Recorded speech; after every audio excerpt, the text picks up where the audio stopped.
Pessoal, eu relutei um pouco para fazer esse vídeo. Aliás, eu conversei bastante com a vozinha sobre isso. E vai ser um vídeo relato barra fato aí do que aconteceu com essa menina de 10 anos que foi estuprada. Então, vamos lá. Gente, a ideia do canal é ser por outro ângulo. Aliás, quero dizer uma coisa aqui importante. Nossa, eu e a vozinha, né, vozinha? Nós lemos, né, cara? Todos os comentários. Nós lemos, né, cara? E não só a gente lê, como a gente conversa sobre os comentários. Então, o que vocês pontuam, seja de elogio ou de crítica, nos ajuda bastante a balizar aquilo que a gente vai fazer ou falar. E muitos falaram desse nosso último vídeo sobre o Regis Tadeu e tal, dizendo, pô, cara, não precisa ser tão ácido, toma cuidado, tal. Algumas coisas a gente falou, não, isso aqui é bobagem, outras, pô, que interessante. Vários elogios, pô, isso mesmo, tal. Então a gente mistura tudo, faz uma química e tira ali um extrato. E, portanto, por causa até disso, a gente pensou bastante em fazer algo sobre esse caso que abalou o Brasil, ou que pelo menos a gente acha que abalou, né, cara? Porque... Pelo menos nós estamos. E eu fiquei muito mal, cara, com essa situação. Por ser um servo de Deus, por ser um cristão, né? E quando eu falo cristão, por ser de um recorte religioso, né? No caso protestante. E vendo toda essa situação, eu tenho uma sobrinha linda, mora nos Estados Unidos, que eu tô com muita saudade, que tem 6 anos. E, poxa, é algo assim assustador ver o que tá acontecendo no Brasil. Então eu quero falar algo com vocês aqui na proposta do canal de ser por outro ângulo. Eu não quero ser mais um. Até porque, não por uma síndrome do vou ser diferente, mas porque já tem bastante coisa aí, já tem bastante vozes já dizendo sobre este lado, sobre o do outro. E a minha proposta sempre foi, a minha da vozinha sempre foi tentar fazer algo por aquilo que ainda não foi dito. Tocar a nota ainda não tocada, né, vozinha? Falar aquilo que não foi falado. Pensar aquilo que não foi pensado. É um exercício que a gente faz. Às vezes eu acerto, às vezes eu erro e a gente vai tentando. Mas que coisa terrível é essa história. Nós temos dois lados, né? O lado... e ambos lados políticos, infelizmente. Tem aquele lado, cara, que diz que através da história dessa menina quer validar leis, quer aproveitar para validar ideologias, validar uma nova cultura. Do tipo, não... temos que abortar mesmo. O aborto é uma coisa como qualquer outra coisa. Então, como eu corto a minha unha e sou o senhor desse corte, como eu corto o meu cabelo e sou o senhor do corte, como eu decido as minhas amizades, como eu troco a minha roupa, como eu decido terminar um relacionamento, como eu decido trocar de sexo, né? Se é isso que é o termo, ou uma mutilação. Como eu decido várias coisas, então eu também posso decidir tirar uma vida, né? Afinal de contas eu não quero tê-la. E como nós vivemos numa sociedade do efêmero, já dita já pelo Zygmunt Bauman, um grande sociólogo, filósofo, então como tudo é efêmero, como tudo é líquido, então também a vida é. E eu posso tirar. Afinal de contas eu não tenho uma relação social com ela. E se você diz não pra mim, qual é o direito que você tem? Então há esse lado que tem a sua verdade ali, que mistura, na verdade, verdades no meio desse discurso, tem ali a sua ideia e que eu quero dizer que eu não concordo.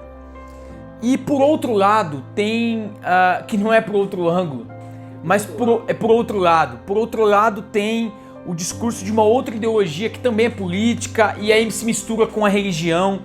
Sejam católicos e protestantes do tipo, não, olha só, tem alguém ali que vai cometer um aborto, então, olha só gente, nós não podemos deixar, porque deixar significa que lá no Congresso um dia vai passar essa lei e essa lei vai fazer com que vários outros fetos vão ser mortos, várias outras crianças, vários outros seres humanos serão mortos, então a gente precisa combater isso. Infelizmente usar essa situação, mas por uma causa maior. Então vamos usar textos bíblicos, vamos usar conceitos da biologia, da ciência e tal. A todo custo vamos tentar fazer correntes na frente do hospital para barrar essa situação. E que também tem a sua verdade. Afinal de contas a vida não é efêmera, afinal de contas há um propósito de vida e se há vida intrauterina a propósito de Deus, então nós não podemos deixar essa vida morrer.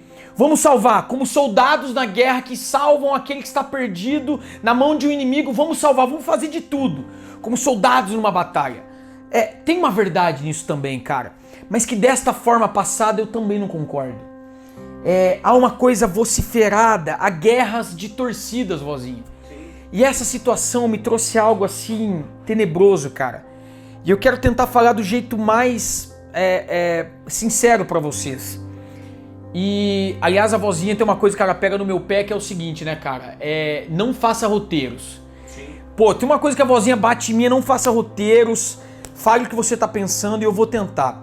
A imagem que me traz dessa situação são de duas torcidas de futebol, onde se degladiam, brigam, e o jogo está acontecendo e ninguém vê o jogo acontecendo, cara. Ninguém tá analisando o jogo, vozinha. Ninguém tá analisando. Tá todo mundo brigando entre si e talvez analisando o que vai acontecer num próximo jogo, seja do time A ou do B, mas ninguém tá vendo o fato em si. Ninguém para falar, meu, tem um jogo acontecendo, tem alguma coisa que está acontecendo ali. E essa dessensibilização aguda é o que a gente vê na sociedade, e isso é desumano dos dois lados.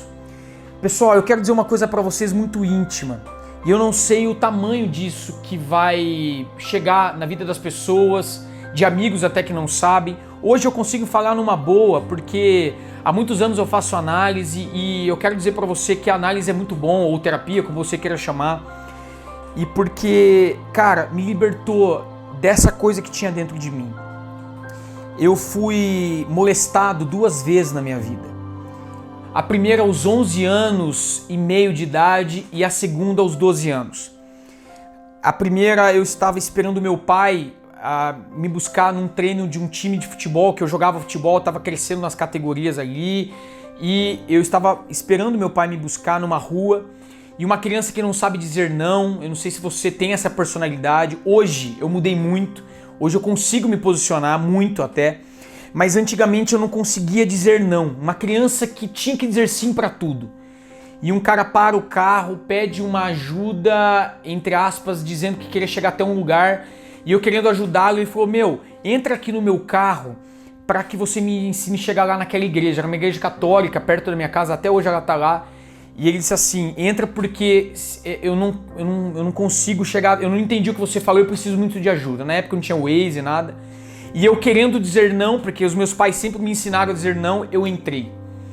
E cara, esse cara era um Fiat Uno, e eu lembro que ele trancou as portas do carro, e ele começou com um papo estranho, e eu cheguei até a igreja ali com ele, e falou, cara, mas vamos trocar uma ideia, cara, que eu queria muito bater papo. E ele começou a andar comigo ali no bairro, que é próximo da minha casa, e esse cara começou a me tocar e exigiu que eu fizesse alguma coisa, né, que era tirar o meu short, e eu fui tocado por esse cara, e eu comecei a ficar com medo, uma vontade de gritar, ao mesmo tempo temendo acontecer alguma coisa comigo. E eu lembro, cara, que foi Deus, assim, porque ele parou num lugar onde ele viria pra cima de mim, aí pra fazer coisas piores, se é que tinha coisas piores do que ele já tinha feito comigo. E ele também se tocava e me tocando, e aí eu lembro que ele parou numa casa onde tinha vários cachorros, Rottweilers, assim. E eles começaram a latir e foi a única coisa que eu soube dizer, cara, eu moro aqui. E olha que interessante, vozinha, mentir é pecado, né? Olha só. E eu falei, eu moro aqui, eu não morava ali, eu morava em outro lugar. Interessante, né, cara? Agora talvez alguém vai me julgar, né, que eu menti. E aí os cachorros, e ele falou, cara, mas como essa casa pode ser sua, sendo que os cachorros estão latindo? Eu disse, não, eles estão latindo de felicidade. Na verdade foi o que eu lembro que eu consegui dizer. E ele também estava meio assustado, porque os cachorros latiam muito. Eram 3 ou 4 cachorros, muito grandes assim. E eu desci. Gente, eu posso dizer pra vocês que foi um milagre. Quando eu desci do carro, os cachorros pararam de latir. Era na frente de um parque grande que tem perto da minha casa. E, meu, ali eu fui salvo, cara. Durante anos eu me senti culpado, porque você imagina você ser tocado numa criança que não sabe ainda direito o que é sexualidade, que não sabe significar aquilo, e o toque, a fricção do corpo, né, que gera na criança, você sabe que gera um derramamento químico no seu corpo, a própria fricção no corpo gera uma descarga maior de hormônios que vão fazer com que a criança, o ser humano qualquer, tenha algum prazer, mas ao mesmo tempo eu sabia que aquilo era errado e que eu não gostava daquilo, porque eu sempre gostei de meninas, e aquilo gerando... Vocês conseguem imaginar isso? A marca que ficou na minha vida. Eu lembro que eu cheguei na minha casa, tava minha mãe e o meu avô conversando, E eu fui ao banheiro, comecei a chorar e ao mesmo tempo me vendo, né, naquela situação com uma memória totalmente louca. O que aconteceu? Uma mistura, mas se eu tive uma excitação, então aquilo é bom. Não é porque eu fui errado e não pode, porque eu não gosto disso, eu gosto de mulher. Cara, imagine isso, como isso ficou guardado por anos na minha vida.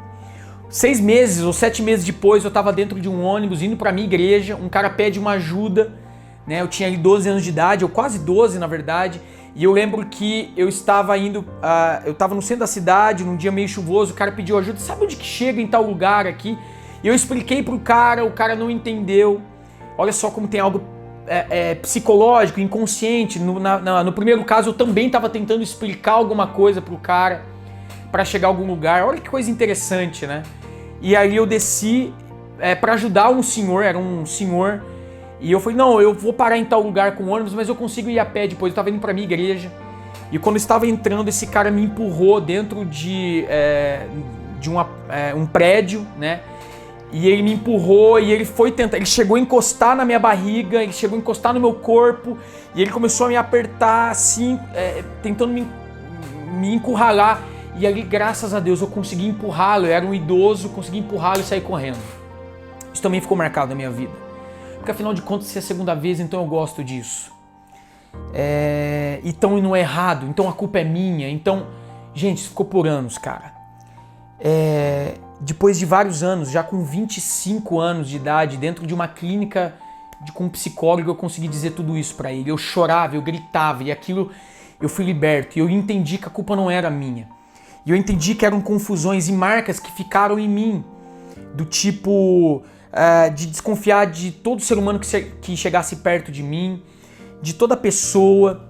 Hoje isso foi curado em mim, né? Do ponto de vista da sexualidade, do ponto de vista das minhas relações humanas, mas a marca que ficou é desse passado terrível. Agora você consegue imaginar essa menina? E gente, eu quero aqui dizer pra vocês, abortou, já era. Essa criança foi tirada dentro dela. Eu concordo? Não. Se fosse comigo, com a minha sobrinha, possivelmente eu falaria para abortar. Mesmo sabendo que na minha visão religiosa não é o melhor a ser feito. Mas por quê? Porque eu também estou assumindo a minha hipocrisia de acreditar numa coisa e fazer outra. O que eu quero dizer é que, ao mesmo tempo, isso não pode ser usado para políticas públicas, de usar de uma exceção para fazer uma regra. Mas ao mesmo tempo isso não pode ser usado para religião, do tipo, olha só, uma vida é Deus. Porque é verdade, é uma vida. Só que, cara, olha que coisa maluca, o que você faria? São 10 anos de idade com 5 meses de gravidez de uma criança que está sendo estuprada desde os 6 anos, cara, da idade da minha sobrinha. Eu trabalhei com uma advogada que trabalha com crimes de pedofilia.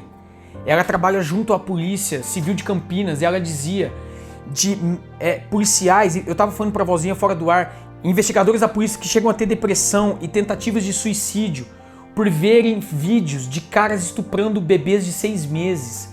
E vídeos que só podem ser vistos de tarde, porque a polícia orienta a não serem vistos à noite ou de manhã, por conta de uma fragilidade emocional mais aguda. Olha isso, cara. Se fosse sua filha grávida, o que você faria? Não dá pra julgar. Dá pra gente julgar em termos de conceito, que é a vida e tal. Mas usar disso pra gritar e vociferar por ideologias políticas, sabe o que tá acontecendo? Um novo estupro. Essa menina está sendo novamente estuprada. E aqueles que defendem, principalmente aqui eu quero falar da minha classe, dos religiosos, dos cristãos.